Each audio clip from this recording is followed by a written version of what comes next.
고린도전서 12장 26절부터 27절까지 말씀으로 너희는 그리스도의 몸이라, 너희는 그리스도의 몸이라, 이런 제목으로 말씀의 은혜를 나누고자 합니다.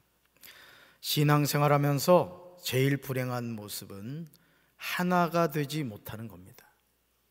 한 부모 밑에서 태어났음에도 형제 자매가 불화하는 모습을 보면 우리는 콩가루 집안이다, 이렇게 말하죠. 그러므로 모든 부모님이 자녀들에게 바라는 것은 우애하는 거예요. 그래서 거의 대부분의 부모님이 임종을 앞두고 있거나 이제 죽음이 가까이 다가오면 꼭 형제 자매들에게 얘기하는 게 우애 있게 살아라, 서로 아껴주며 살아라, 이 말씀을 하시죠. 그러나 이런 모습을 보는 것이 흔하지가 않아요. 콩가루 집안이라는 표현은 오래전부터 존재했던 단어로요, 본래 이런 뜻이래요. 가족 간의 사이가 매우 나쁘고 화합이 되지 않아 가정 불화를 겪는 가족을 뭐라고 한다고요? 콩가루 집안이다. 콩가루는 웬만해선 서로 뭉치지 않기 때문에 보통 떡이 서로 들러붙지 않도록 콩고물로 쓰이는데, 콩가루의 이런 성질에 빗대서 콩가루 집안이라는 말이 생겼습니다. 하지만 현재는 콩가루 집안의 의미가 확장되면서 정상적인 범주에서 아주 심하게 벗어난 가족 구성원으로 이루어진 가족을 모두 싸잡아서 콩가루 집안이라고 부르는 경우가 많아졌다고 합니다. 현재 여러분의 가정은 어떠십니까? 콩가루 집안 아니십니까? 한번 좌우에 계신 분들한테 물어보세요. 콩가루 집안 아니요? 네, 그냥 얼굴로 얘기하세요. 대답하지 마시고. 여러분, 63 빌딩에서요, 일가족이 사는 것이 힘들어서 자살을 시도했는데 아무도 죽지 않았다는 거예요. 왜일까요? 그 이유는 아빠는 기러기 아빠고요, 엄마는 새 엄마였고요, 큰 아들은 비행 청소년이고요, 작은 아들은 날라리였기 때문이랍니다. 뛰어내렸는데 기러기 아빠니까 날아가고, 새 엄마니까 날아가고, 큰 아들은 비행 청소년이라서 비행해서 살아가고, 작은 아들은 날라리라서 안 죽었다는 거죠. 사랑하는 성도 여러분, 우리가 사노라면 이유 없이 마음에 들지 않는 사람이 있어요. 그런데 어떤 사람은요, 이유 없이 좋은 사람이 있어요. 괜히 막 마음이 써지고. 여러분, 저를 보면 그렇죠? 늦었어. 그냥 이렇게 바라보기만 해도 괜히 마음이 좋고, 이런 사람이 있어요. 여러분, 싫은 이유가 없고요, 좋은 이유가 없어요. 그냥 만나면 싫고 그냥 만나면 좋습니다. 이런 감정을 무엇으로 설명할 수 있겠습니까? 그러나 신앙생활은 이런 사사로운 감정에 얽매이면 안 돼요. 만약 우리가 자신의 감정에 충실하게 신앙생활을 한다면 우리 신앙은 가짜입니다. 가짜 신앙으로는요, 구원받지 못해요. 우리는 예수 그리스도를 통하여 죄사함을 받아 하나님의 자녀가 된 줄로 믿습니다. 그런데 우리가 하나님의 자녀가 되는 일에 조금도 기여한 것이 없음을 아십니까? 아버지 하나님의 조건 없는 사랑이 죄인인 우리를 하나님의 자녀로 삼아 주셨어요. 그래서 바울은 우리에게 복음의 빚진 자라고 분명하게 말합니다. 여러분, 빚을 졌다는 것은 뭘 의미하죠? 갚아야 된다, 이런 뜻을 전제로 하죠. 그런데 복음의 빚진 자로서 어떻게 살아야 하는지를 생각하질 않아요. 여러분, 이 빚 져보면요, 참 어렵습니다. 이 예전에 그 시골 같은 경우도 이제 어려운 경우에 이제 다른 집에 가서 이제 빚을 진다고요. 막 오부이자.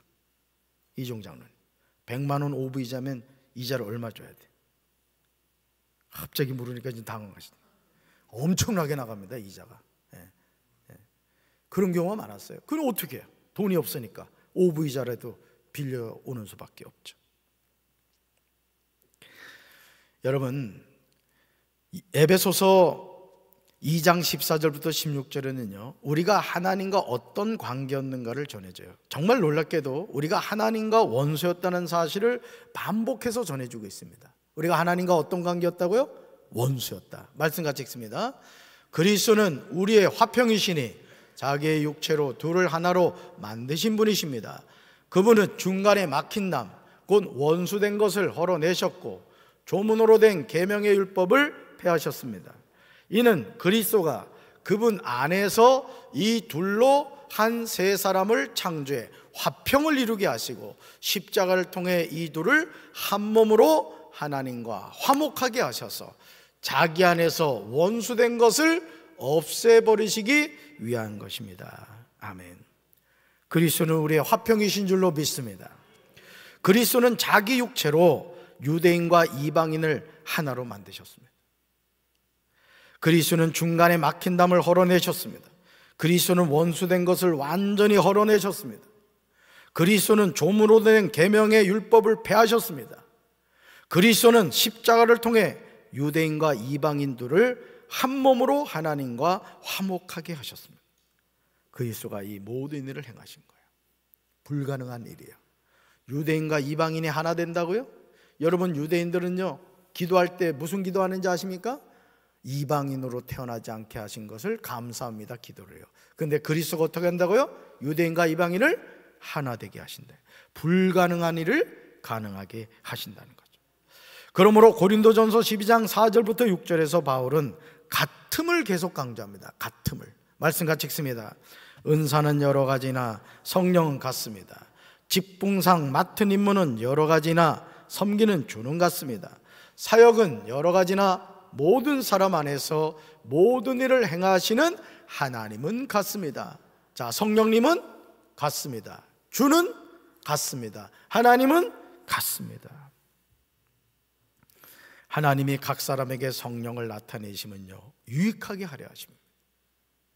그러므로 고린도전서 12장 8절부터 10절에서 바울은 성령으로 말미암아 각 사람에게 주어지는 다양한 성령의 은사에 관해 전하고 있습니다. 저는요, 저와 여러분이 성령님이 주시는 다양한 은사를 받게 되길 주님의 이름으로 축원합니다. 하나님은 우리에게 은사를 주시길 원해요. 방언의 은사, 통변의 은사, 예언의 은사, 병 고치는 은사, 귀신을 쫓아내는 은사, 다양한 은사를 줘요. 지식의 은사, 지혜의 은사, 영분별의 은사 다 받으시기 바라요. 아멘이십니까? 그래서 우리 교회 새벽 기도에 모여서 기도할 때, 금요 성령 기도에 모여서 기도할 때 하나님이 하늘 문을 여시고 성령의 각종 은사를 쏟아부어 주시기를 주님의 이름으로 축원합니다. 여러분, 하나님은요, 우리에게 자꾸 주고 싶어 하시는 분이에요. 특별히 은사는 누구에게 줄까요? 구하는 자에게 주는 거예요. 따릅시다. 주여, 나에게 성령의 은사를 주옵소서. 성령의 은사를 주옵소서. 아멘이십니까? 네. 아무리 내가 자동차를 잘 운전을 해도요, 면허증이 있어야 되는 거예요. 하나님이 주신 은사를 받아야 되는 거예요. 할렐루야. 우리는 각 사람에게 성령을 나타내시는 하나님께 성령의 은사를 구해야 돼요. 목사님 그냥 교회 잘 다니면 되지, 이 나이에 무슨 은사를 받아요? 아니에요, 여러분. 은사는 하나님이 주시는 건데 그 은사를 받으면 하나님의 일을 능력 있게 감당하는 거예요. 아멘이십니까? 하나님이 어떤 은사를 주신다고 하더라도 그 은사를 통하여 하나님의 영광을 나타내야 되는 거예요. 고린도전서 12장 11절에서 바울은 강조하고 있습니다. 같이 읽습니다. 이 모든 일은 한 분이신 같은 성령께서 하시는 일입니다. 성령께서는 그분이 원하시는 대로 각 사람에게 이런 것들을 나누어 주십니다. 아멘. 뭘 나눠준다는 거야? 은사를 나눠준다. 은사를. 이 모든 일은 보세요, 한 분이신 같은 성령께서 하신 일이다. 그래서 성령께서는 보세요, 그분이 원하시는 대로. 네. 아멘이십니까? 각 사람에게 성령의 은사 나누어 주신대요. 여러분, 오늘 오전 예배 드리고 떡 받아가셨죠? 저희 같이 사는 분이 떡국을 끓였는데 제 벌써 연로해 보이지 않아요? 네. 아침에도 떡국, 점심에도 떡국, 2살이나 먹었어, 2살. 아주 남편을 빨리 보내려고 작정을 했어. 그냥.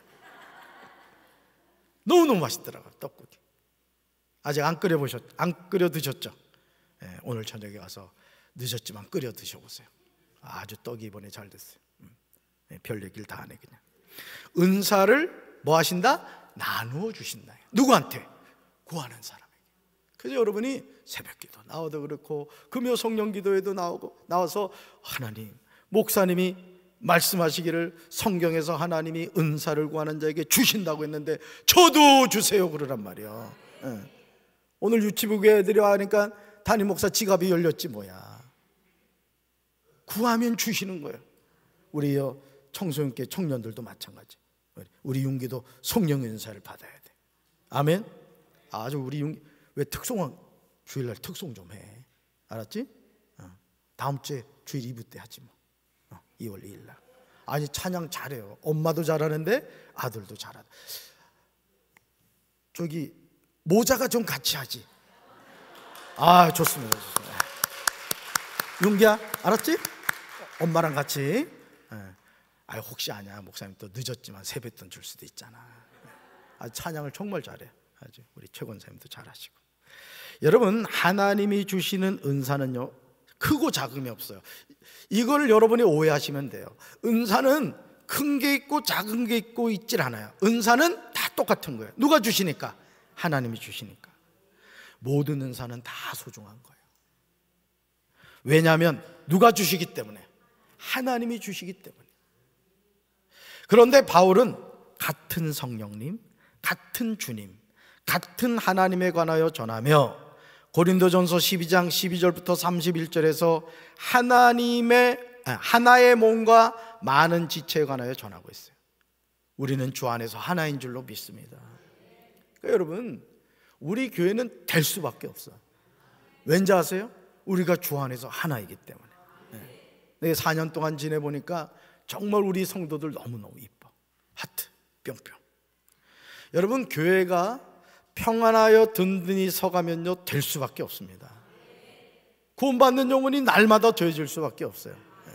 저는 금년도에 제가 기도하는 것 가운데 하나가 주여 새가족이 우리가 목표가 있긴 합니다마는 100명이 자리 잡게 정착되게 하옵소서 이렇게 기도를 해요. 기도합시다. 거기다 영 하나 더 붙이면 더 좋고. 여러분 몸은 하나이지만 많은 지체가 있고 몸의 지체는 많지만 그들이 모두 한 몸이듯이 그리스도도 그러하다는 거예요. 너무 당연한 말이 아닙니까? 우리는 유대인이든 이방인이든 종이든 자유인이든 모두 한 성령으로 세례를 받아 한 몸이 되었고 한 성령님을 모시고 있다는 거죠. 사도 바울은 이걸 강조하고 있는 거예요. 그러니 여러분 우리 교회 주변에도 지금 그런 교회들이 몇 교회가 있습니다만 교회 안에서 목사와 성도가 다투고 성도와 성도 사이가 다투고 막 멱살잡이하고 막 싸우고 이게 말이 돼야 안 돼요. 같은 성령이고 같은 주님이고 같은 하나님이에요. 싸울 수가 있어요 없어요? 싸울 수가 없는 거예요. 그럼 왜 싸울까요? 마귀에게 붙잡혀 그런 거예요. 그래서 제가 법원검찰청 그 기독신후회 지도 목사로 제가 8년을 있었다 그랬잖아요. 인천에서. 검사님들이 하는 말 가운데 이게 뭐 식사 같이 하면서 사석에서 얘기를 하면요 제일 머리 아픈 게 뭐냐면은 이 교회에서 문제가 생겨가지고 이렇게 신고할 경우라는 거예요. 왜 그렇습니까? 했더니 A라는 집단과 B라는 집단이 같은 교회 안에서 막 싸우는 거예요. 그러면 이 사람들이 어떤 생각을 하냐면 A라는 집단 뒤에도 누가 계시고 하나님이 계시고 B라는 집단 뒤에도 하나님이 계시다는 거예요.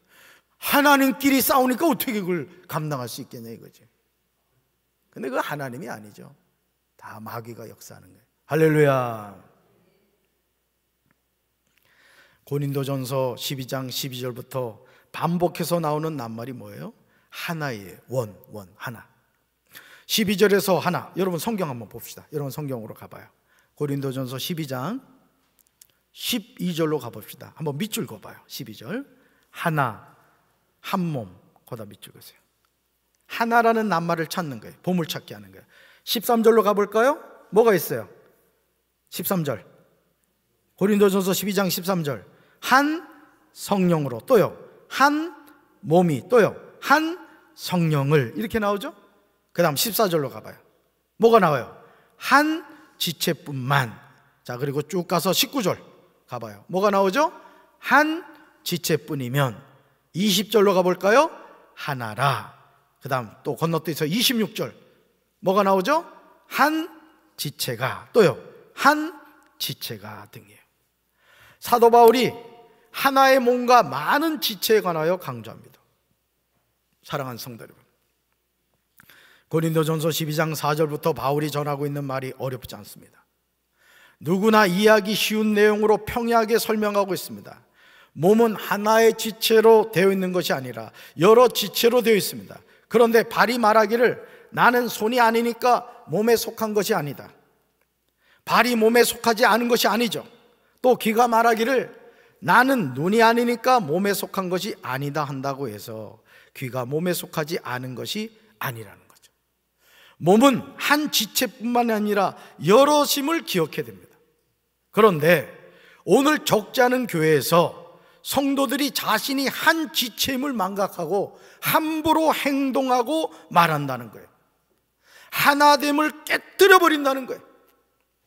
서로를 향하여 비난하고 정죄하고 욕을 합니다.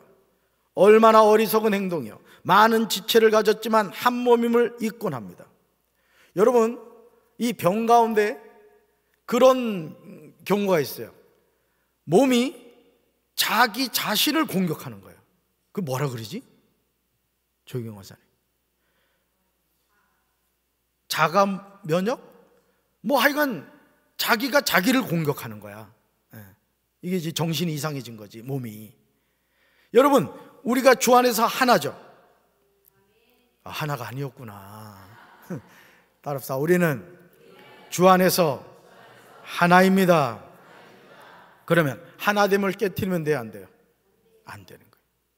그래서 제일 바보 같은 가정이 아까 콩가루 집안이라고. 남편은 아내를 욕하고, 아내는 남편을 욕하고, 부모는 자식을 욕하고, 자식은 부모를 욕하네. 그러면 안 되는 거예요. 허물이 있으면 어떻게 돼야 돼요? 덮어줘야 되는 거예요. 왜? 가족이니까. 아멘이십니까?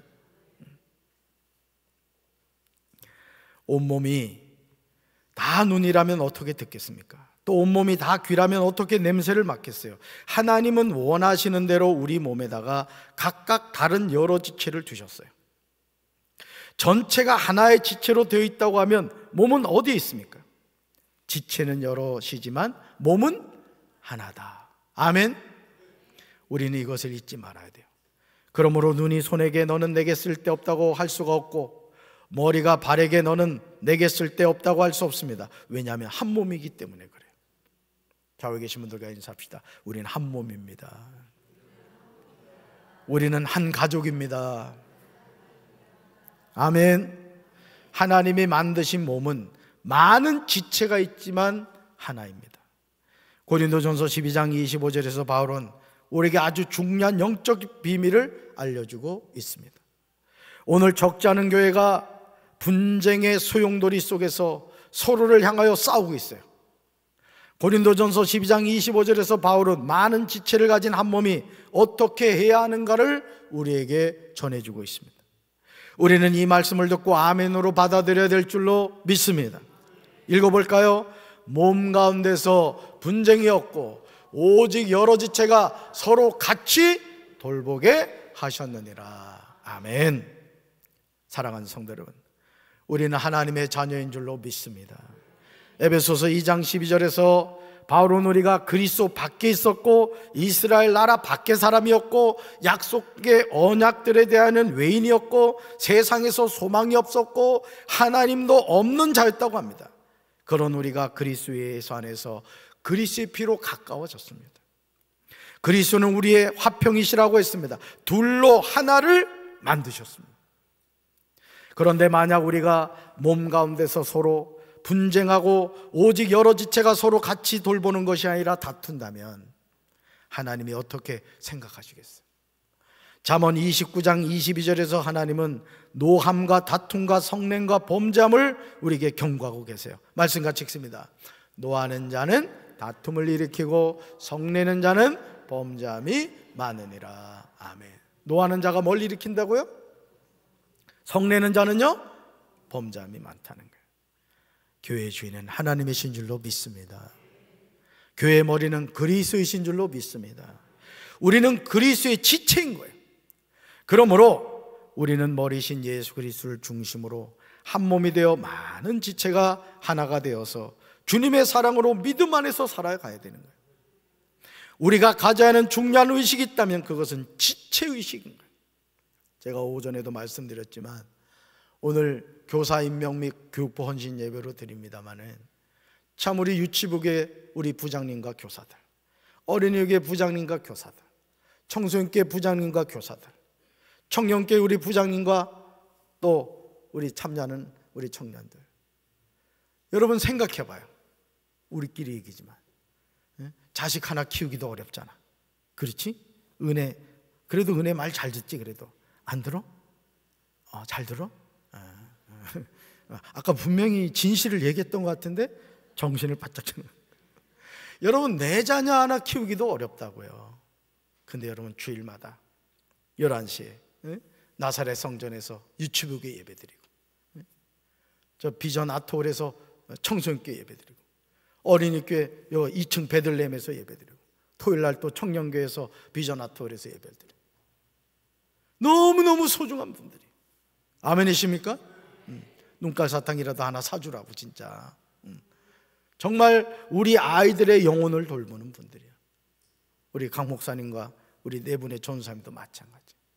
그런데 그런 수고에 제가 꼭 부탁을 드리고 싶은 것은 새벽기도 나오셔야 돼요. 우리 부장님과 교사들, 아멘.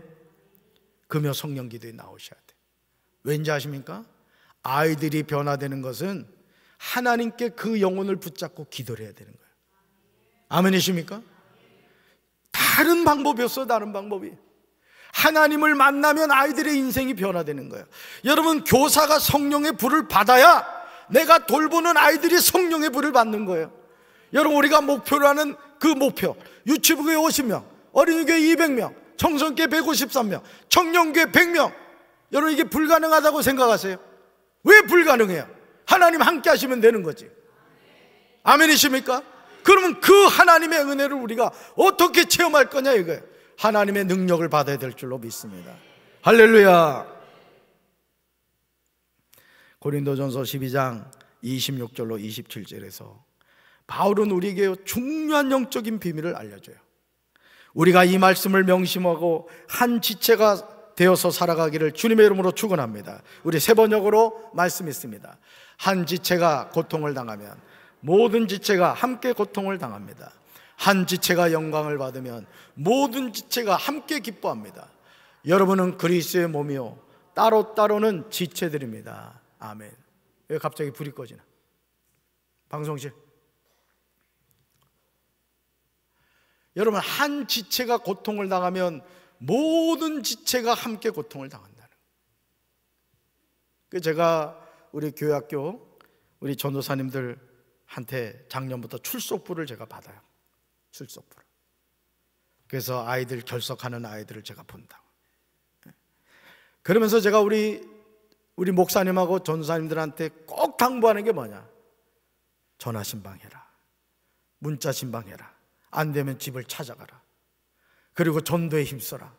제가 그 얘기를 계속해요. 여러분 영혼은요, 잘 들으세요, 전도하지 않으면 안 와요.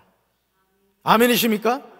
지금 당장 열매가 없는 것 같아도 자꾸 씨를 뿌려야 거두게 되는 거예요. 유치부에 우리 박지원 전사님 전도해야 돼. 아멘. 안 되면 빨리 시집가서 애를 낳아. 그것도 한 방법이에요. 우리 최성진 전사도 마찬가지. 뭐 어린이교회는 전도 열심히 하고 있으면만 더 열심히 해야 돼. 더 청소년교회 김혜환 전사님 전도해야 돼. 전도. 알았지? 더 열심히 해야 돼. 청년교회도 마찬가지야. 강경과 이 논산에 있는 모든 학교 그냥 다 찾아가면서 전도를 해야 된다. 지체의식을 가져야 돼요. 한 지체가 영광을 받으면 모든 지체가 함께 기뻐합니다.